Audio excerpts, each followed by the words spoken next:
Robert Pattinson. You play Connie Nikas in Good Time. It's another departure for you after the career that you've had to date. A gritty, frenzied night where your character is kind of racing against the clock. Why did you take on the role to begin with? I mean, there wasn't really a role as such when I signed up to it, but I mean, there was no script or anything. But I'd seen the trailer for Heaven Knows What, Josh and Benny Safdie's previous movie, and I knew I wanted to do something that had a very frenetic energy, just because I'd done quite a few parts that were quite static and quite introverted and reactive parts, and I really wanted to do someone who was very much on the front foot and was just really pulsating with energy. And really that was the only thing I was going for. And I saw the trailer for Heaven Knows What, and the Safdies can do energy like no one. So that's really all I was thinking when I first signed up to it. And what did you connect with most about this guy? I mean, I think there's a certain thing that I find truthful in characters and in people in general, and also what appeals to me as a performer is to have completely contradictory elements of a character of someone's personality, and they cancel each other out. So if you try to figure out what made someone tick, you could never really figure them out, and no matter how deep you go. And there was just something about Connie, which he just had this complete enigma at the center of at his center, and that always just kind of, I find that very, very inspiring. And that was, I guess that's just kind of what I connect to in everything and in life. Yeah, it's a relatively physical role that you took on. If anyone's seen the film, I mean, there's a lot that you had to do physically for this role. Was there anything in particular that you found you needed to do to prepare for it in terms of that physicality that you hadn't necessarily done for your previous roles? I mean, there's just a certain forward momentum which the character always has, and it's kind of never ever really stops. And so I was just sort of trying to do that. I mean, there was definitely there was something to do. It was unbelievably freezing cold when we were shooting it in New York, snowing all the time, and I had my little ritual of running every day up and down these steps in a park in Harlem in a snowdrift in shorts. And there's just something about other people seeing you doing that, and like beginning your day with everyone looking at you thinking you're crazy. You kind of you bring it with you into the day at work. That was kind of one of my main rituals. But yeah, there's something in the writing which a lot of the body stuff is pretty intuitive. Just the writing is very kind of spiky, and kind of where you end up moving on. Yeah, and you talked about working with the Safdie brothers. What did they bring to the project and to the process of bringing this story to life that you really kind of clung onto in terms of bringing him to life? I mean, this is quite an unusual project for me because there was no script originally. We talked so much as they were writing it, as Ronnie Bronstein and Josh Safdie were writing it, and so I kind of had a lot more of an insight than I normally would have done. But in terms of someone writing a script, normally the script is finished and they give you and it's done. But they would send me just little sequences and very exhaustive character backstories as they were thinking of the ideas, and so I had a lot of time to digest it. And yeah, it was just quite an organic process of how just letting me into their creative process, which I found really inspiring. It seemed a lot more full, the character, by the time we actually started shooting. Would you say that one of your primary challenges in playing this guy was his mental instability and he's obviously a little unhinged and he has issues, and that's probably more interesting for you as an actor, but what about that aspect did you have to take on board to kind of bring some truth to who this guy is? About him being mentally unhinged? Yeah. I mean, it's kind of, I always kind of like the fact that he he never thinks that he's doing anything wrong, and so it's kind of an interesting way to play a part where someone, if someone truly believes that they're never lying and they're never in the wrong, then the context of all of these despicable actions which they're doing, I mean, you can consistently make the wrong decision, lie, do everything selfish, but you contextualize that with someone believing they're doing everything for the right reason, and it's fun to do it. Really, I mean, I think it's sort of the mental instability kind of it creates itself through its actions. I mean, you say one thing and then behave totally. It creates. And what about just in terms of this character and also other characters you've played over the years? Is it ever important to you as an actor to make a character relatable or likable? Does it ever factor, or does that not really occur to you because it's just about playing the truth of the guy and not worrying about how the audience is going to perceive him? I'm always curious about that process, about whether that matters at all for an actor. Yeah, I mean, it's like, I mean, I liked him. So, like, I mean, I always like the characters I play, and so it's kind of, and that's really the only thing you can go off. You know, you have some. I mean, I wouldn't necessarily want to be him, but like, it's kind of, and I wouldn't necessarily even want to hang out with him ever. But I mean, it's in terms of if you can look at someone objectively, if someone's just interesting. I mean, I guess that's the kind of one of the gifts you have of being when you're having a life as an actor. I mean, you truly try and find the ways to empathize with people who you wouldn't. There would be no reason to empathize with someone. There'd be no reason to even try to empathize with someone unless you're like a priest or something. It's kind of, and so I think that's. I think it's one of the great pleasures of it. You know, trying to figure out how someone you would probably hate in reality, like how they think.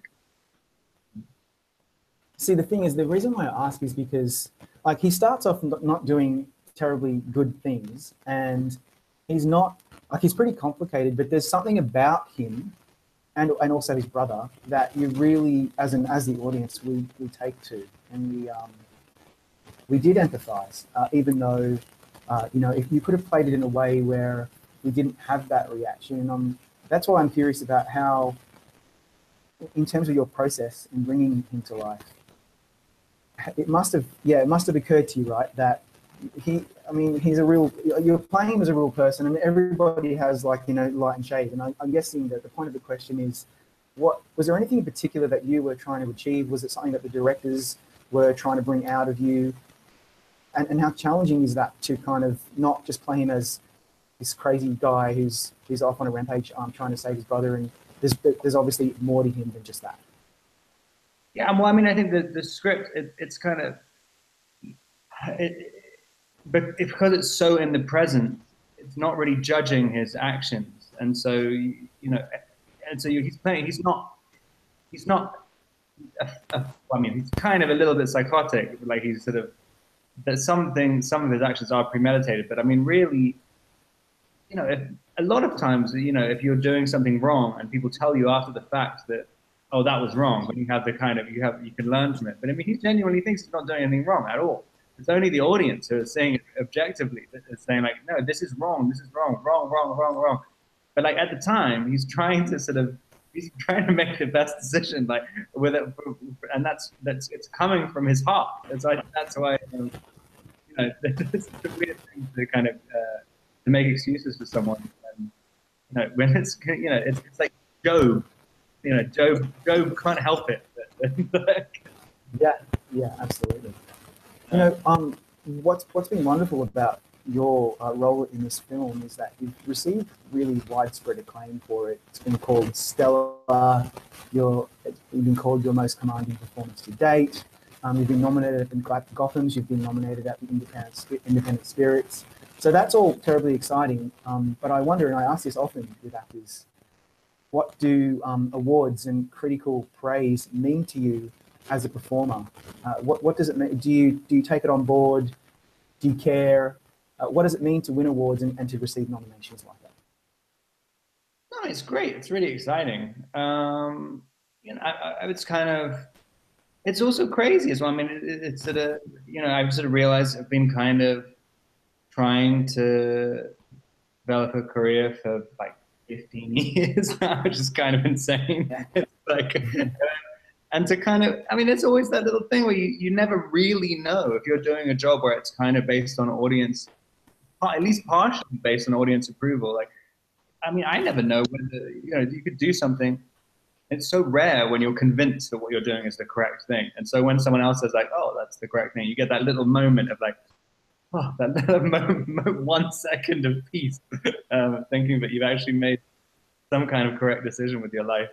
But yeah, I mean, it's kind of, and yeah, I think that's the main thing. Kind of have some kind of validation. Otherwise, am I just recorded saying things?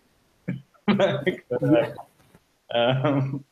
but yeah, no, it's fun as well. It's fun being part of being able to.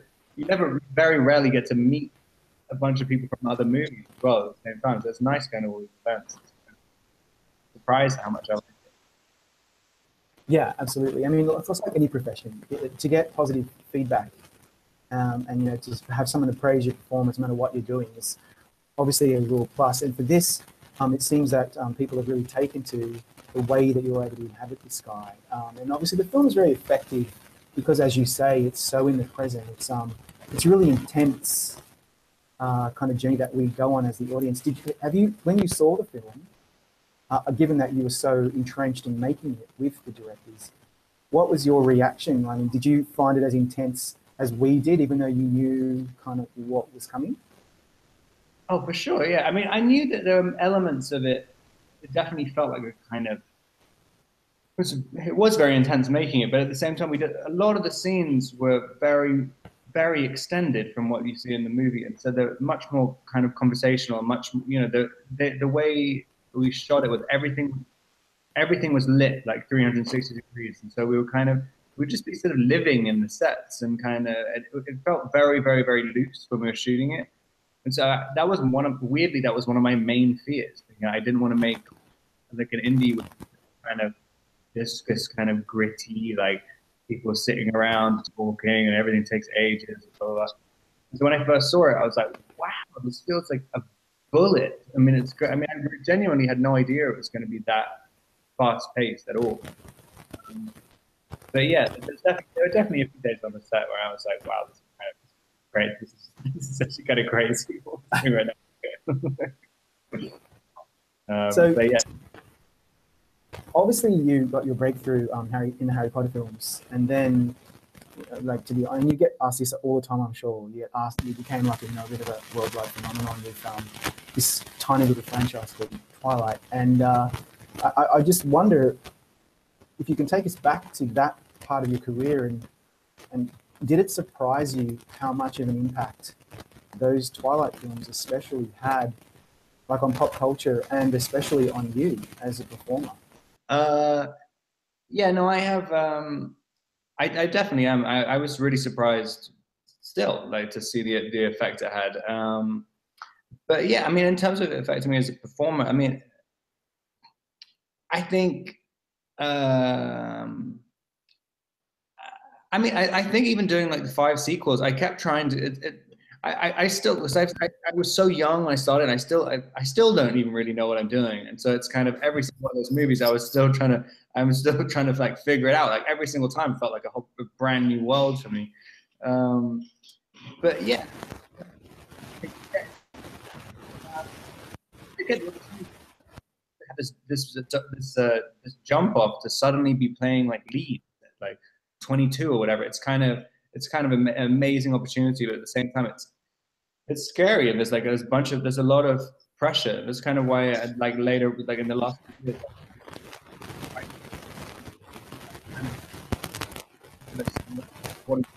and I've sort of reverse engineered my career. I wanted to do like really small parts again, just so I could kind of learn and yeah, just get better basically. So, given your background and your breakthrough in such high-profile, blockbuster type films, it's obvious that you've chosen certain projects where you can kind of hone your skills as a performer and actor in kind of smaller roles and smaller films, even as the lead. Is that something that you want to continue doing for the next few years as you look forward? Yeah, I mean, it's always so random. I mean, it's kind of I think to myself that I have some kind of big game plan or whatever, and I'll be totally convinced of it for a while, and then and really it's totally random. I'll find a script that whenever I find my next project, it's always totally random, whether the part's big or small. Like, or I've just seen someone's movie which I think is really amazing, and I just want to just work with that specific director. Well, congratulations on your Independent Spirit nomination. Hopefully you'll see more success for this film in the upcoming award season. Thanks, Rob, for chatting to us today, and good luck. Thanks a lot. See you later. Hey.